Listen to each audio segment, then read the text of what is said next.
Hello दोस्तों, स्वागत है आप सभी का एक बार फिर से आपके अपने यूट्यूब चैनल स्टडी प्लेटफॉर्म पे।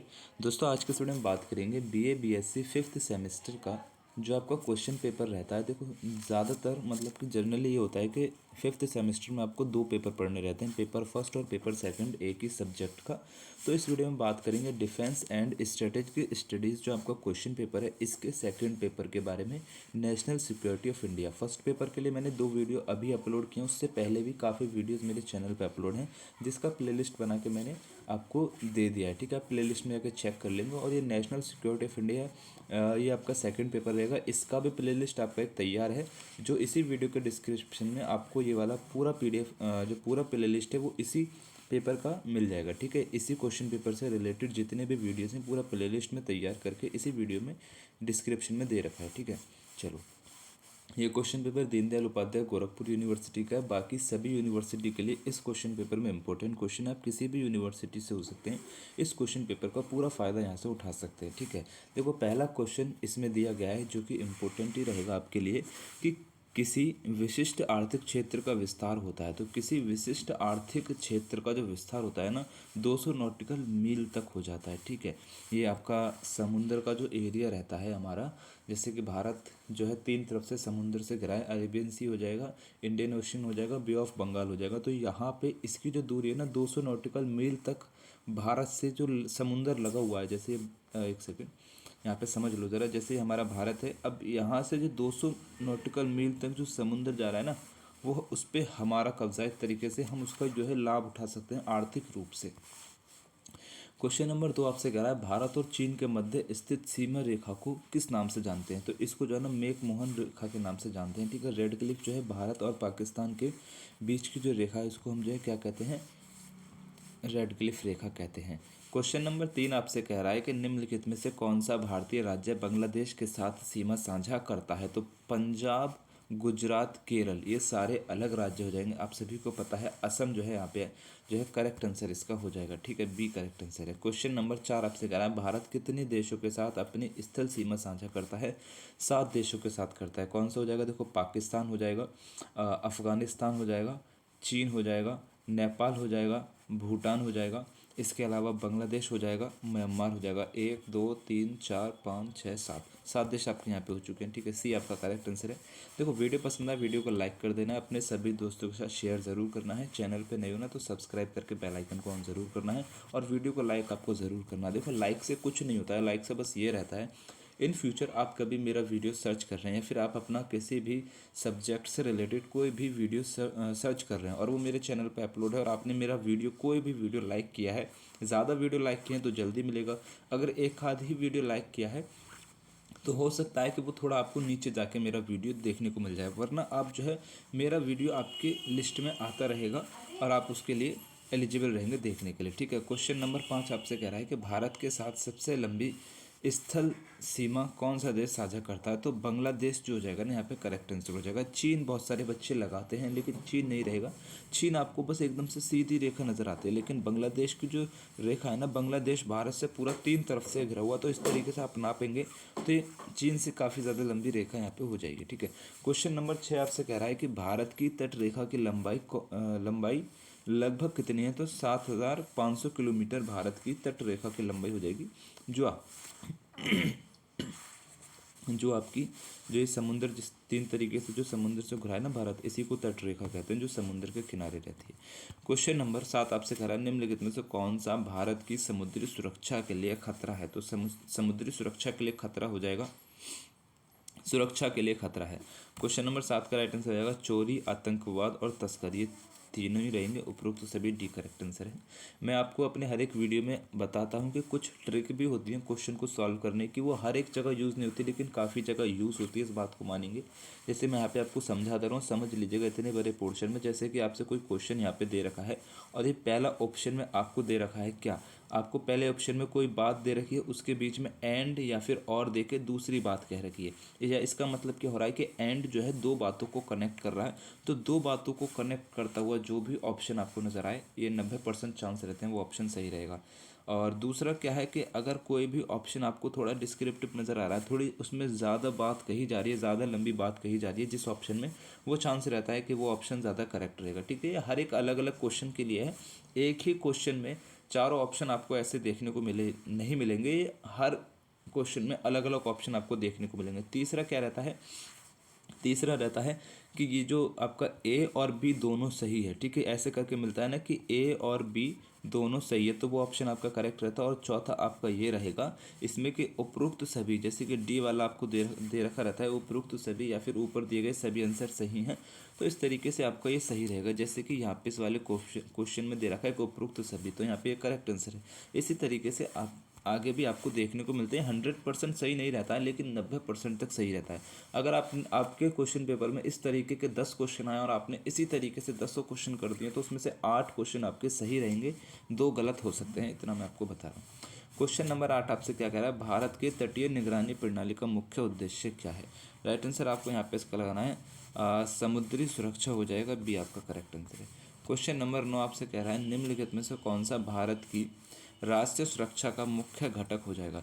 राष्ट्रीय सुरक्षा का मुख्य घटक क्या है, देखो सैन्य शक्ति है, आर्थिक शक्ति है और कूटनीतिक संबंध हो जाएंगे, तो उपरोक्त सभी डी आपका यहाँ पे करेक्ट आंसर है। क्वेश्चन नंबर 10 आपसे कह रहा है कि भारत की राष्ट्रीय सुरक्षा नीति का मुख्य उद्देश्य क्या है। राष्ट्रीय सुरक्षा नीति का मुख्य उद्देश्य होता है कि संप्रभुता की रक्षा करना। ठीक है, क्वेश्चन नंबर 11 आपसे कह रहा है निम्नलिखित में से कौन सा भारत की राष्ट्रीय सुरक्षा का घटक है। तो भारत की राष्ट्रीय सुरक्षा का घटक आर्थिक सुरक्षा, पर्यावरण सुरक्षा, ऊर्जा सुरक्षा, उपरोक्त सभी, डी आपका करेक्ट आंसर है। देखो तीनों क्वेश्चन आए थे उपरोक्त सभी वाले, तीनों अभी तक सही जा रहे हैं, समझ रहे हैं।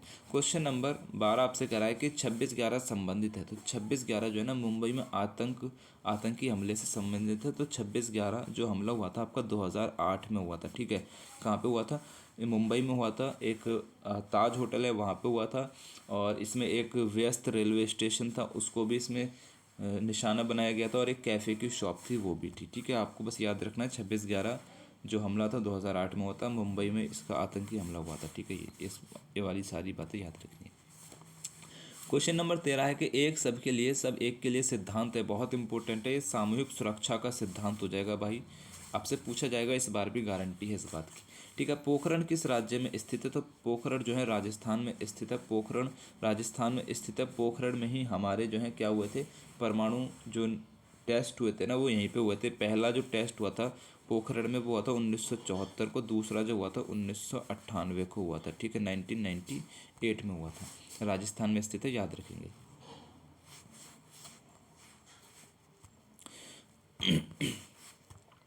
क्वेश्चन नंबर 15 आपसे करा है कि भारत के सशस्त्र सेनाओं का सर्वोच्च सेनापति आपका राष्ट्रपति होता है भाई, बहुत इंपॉर्टेंट है, याद रखिए।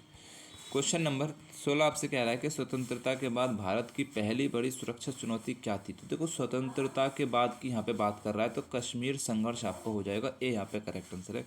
ये हैदराबाद एकीकरण, नागा विद्रोह और गोवा मुक्ति, ये सब आपका स्वतंत्रता से पहले के हैं। ठीक है, क्वेश्चन नंबर 17 आपसे कह रहा है 1984 में स्वर्ण मंदिर में सिख आतंकवादियों को हटाने के लिए कौन सा ऑपरेशन चलाया गया था। तो यहाँ पे चलाया गया था ऑपरेशन ब्लू स्टार, बी आपका करेक्ट आंसर रहेगा। ठीक है, क्वेश्चन नंबर 18 आपसे क्या कह रहा है कि 1980 के दशक में श्रीलंका में भारतीय सैन्य हस्तक्षेप का क्या नाम था।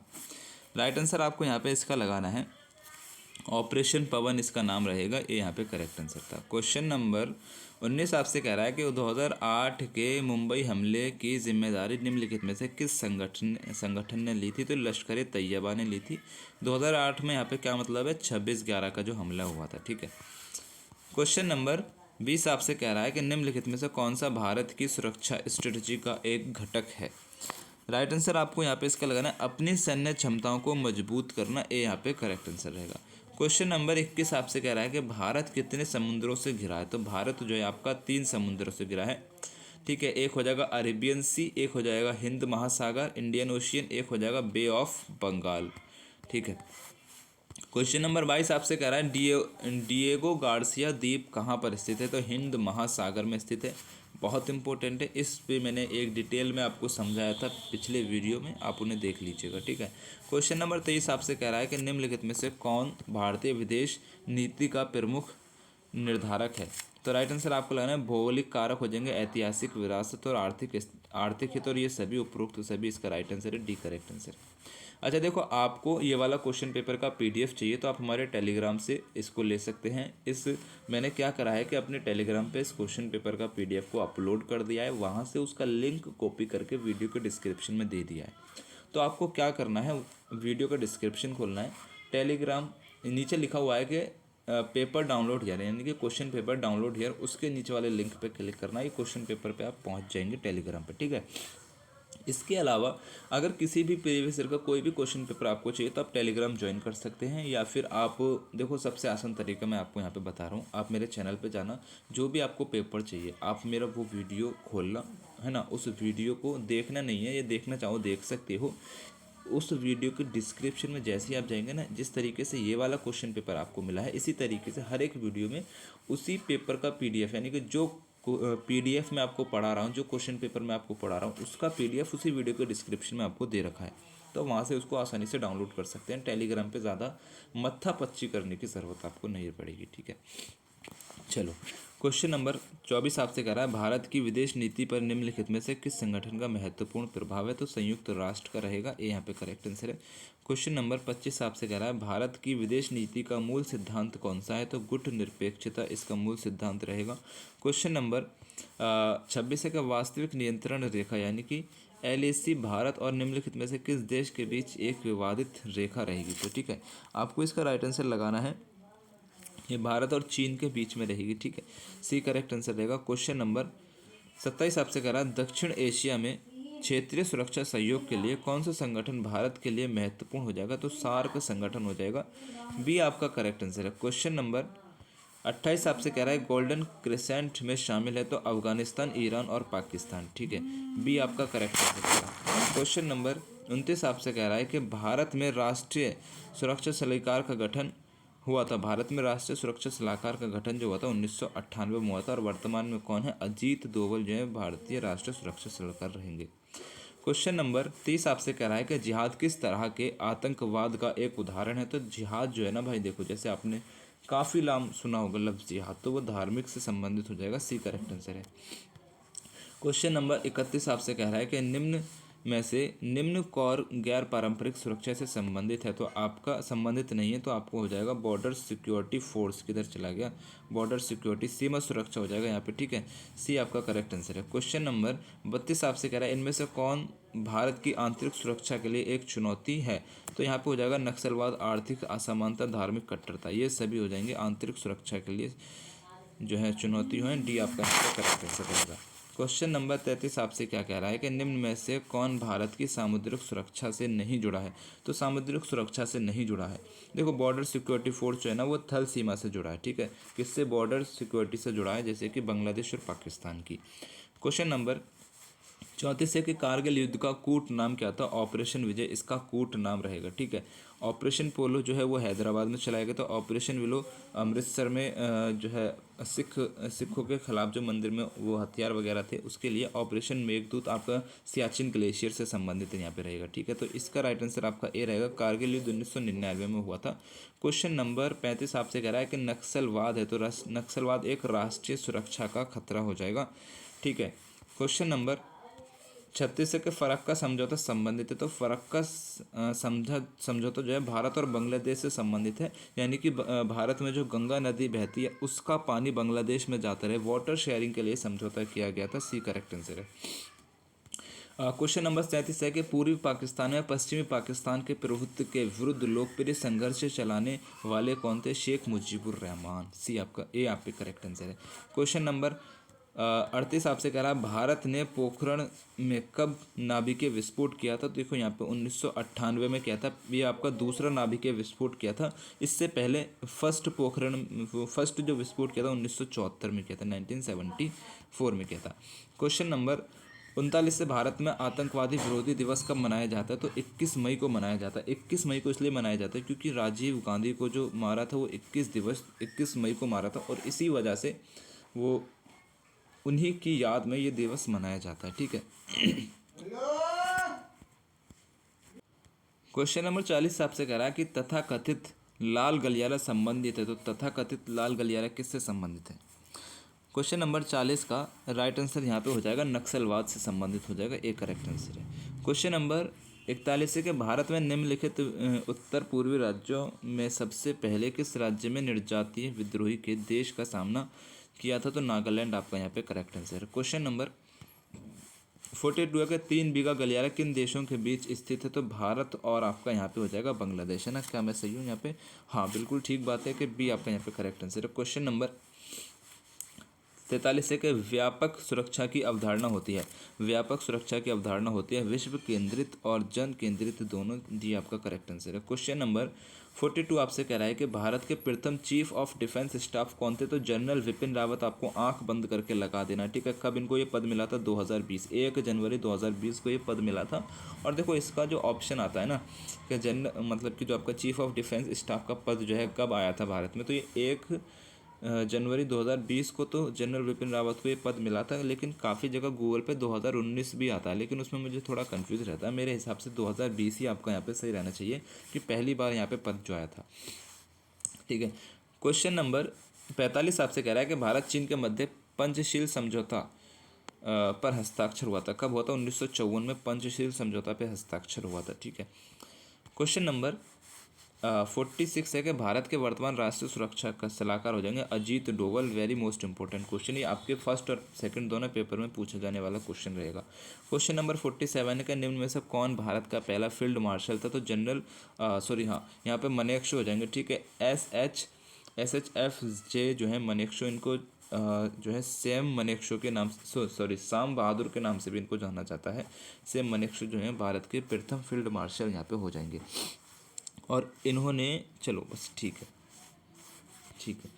क्वेश्चन नंबर 48 आपसे कह रहा है कि चकमा शरणार्थी संबंधित, तो चकमा शरणार्थी संबंधित किससे रहेंगे? राइट आंसर आपको लेना बांग्लादेश के चटगांव पहाड़ी इलाके के बौद्ध निवासी जो भारत भाग गए थे। डी आपका करेक्ट आंसर है। क्वेश्चन नंबर 49 है कि निम्न में से कौन भारत में राष्ट्रीय सुरक्षा परिषद का प्रमुख होता है? राइट आंसर यहाँ पे आपको लगाना है राष्ट्रीय सुरक्षा सलाहकार। डी करेक्ट आंसर है। क्वेश्चन नंबर लास्ट इस वाली पीडीएफ का रहेगा, भारत का मिसाइल मैन किससे कहा जाता है? APJ अब्दुल कलाम को कहा जाता है। ए करेक्ट आंसर है। देखो इस वाले पीडीएफ में मैं जल्दी से सारे क्वेश्चन को सॉल्व कराने की कोशिश किया हूँ, और कोई भी एक आध मिस्टेक यहाँ पे हो सकती है तो आप एक बार प्लीज़ कमेंट ज़रूर कर दीजिएगा, जिससे बाकी बच्चों को हेल्प मिल जाए। ठीक है। बाकी आपको ये पीडीएफ चाहिए तो आप क्वेश्चन टेलीग्राम से ज्वाइन कर सकते हो, और आपके पास कोई भी प्रीवियस ईयर का क्वेश्चन पेपर रहे या फिर आप अपने आंसर की जानना चाहते हो, आपकी यूनिवर्सिटी में जो एग्ज़ाम होगा उसके आंसर की आप जानना चाहते हैं, तो अपना क्वेश्चन पेपर मुझे मेरे इस नंबर पे आपको सेंड कर देना है, जिसके आंसर की मैं आपको अगले कुछ घंटों में कराने की पूरी कोशिश करूँगा। नंबर है मेरा 7300975835। ये पर्सनल व्हाट्सअप नंबर है, इस पे आप अपना क्वेश्चन पेपर भेज सकते हैं या कोई डाउट वगैरह आप वहाँ पे पूछ सकते हैं। ठीक है।